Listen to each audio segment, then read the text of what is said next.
Hello, dear friends. My name is Catherine Beaumont.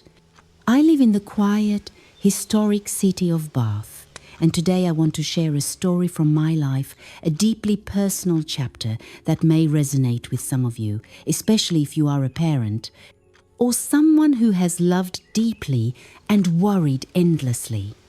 My hope is that through this story, you might find comfort, strength, and the reminder that love, even when painful, is never wasted. I am a mother. I love my daughter with all my heart.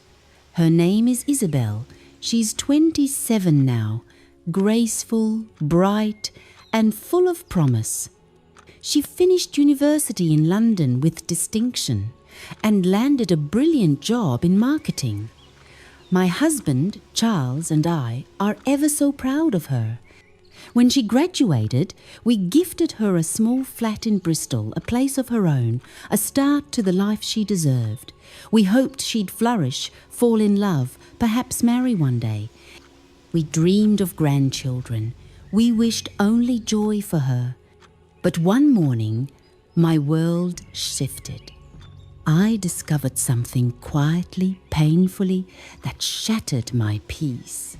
Isabel was involved with a married man, a man twice her age, a man with a wife and children.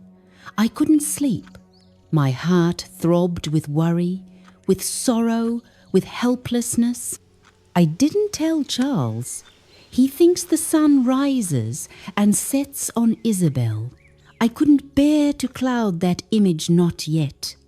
I kept asking myself, why? Isabel is smart, beautiful, capable. Why would she tie herself to someone else's life, to someone who could only offer her a fragment of himself? Eventually, I summoned the courage to speak to her. We sat in her living room. I remember my hands trembling, my voice barely above a whisper. "I know," I said gently. "I know about him." She was shocked, but she didn't deny it. She simply said, "Mum, it's my life." My heart sank. I didn't shout. I didn't scold. I only said, "He has a wife. He is not yours to have." She looked at me, calm but defiant. "He loves me," she said. "He's going to leave her." "But I've heard that story before, haven't we all?" I warned her. "If you won't end it, I might have to tell his wife." Her reaction broke me. She shouted. She accused me of being old-fashioned. Her words were sharp, and for the first time, there was a wall between us. That night, I cried. I sat at the kitchen table while Charles read his book in the next room. I clutched my phone, unsure whether to call her, unsure whether she'd listen. Days passed. I tried again and again. Each time, I was met with silence or resistance. Then, one day, she came to visit. I made her favorite tea chamomile with honey.